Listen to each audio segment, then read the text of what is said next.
Welcome to Sweet Life Beat Life. We hope this video helps. You're starting now? Check that your Wi-Fi or mobile signal is stable, then toggle airplane mode for about 5 seconds to reset radio services. Once done, ensure Instagram is updated.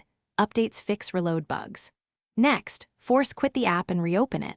On Android, also clear the app cache and settings so stale data stops blocking reloads. These first actions remove common local hiccups and prepare the app for deeper fixes if needed.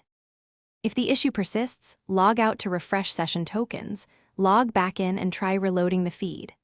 Once you've tried that, reinstall the app, uninstall it, reboot your device, then install again from the store. This replaces corrupted files. For web, perform a hard refresh with Ctrl plus F5 or open an incognito window to bypass cached scripts. Also disable browser extensions that inject content. They can interfere with Instagram's reload logic and asset loading.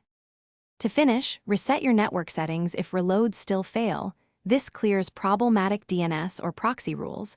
Remember, this will remove saved Wi-Fi passwords. Make sure to check Instagram's server status with outage detectors or social updates, because sometimes the problem isn't on your end. If everything else fails, contact Instagram support through the app. Troubleshooting tip: if only one account has trouble, try loading that profile from a different device to isolate account versus device issues. Thanks for watching. Consider subscribing if we helped you.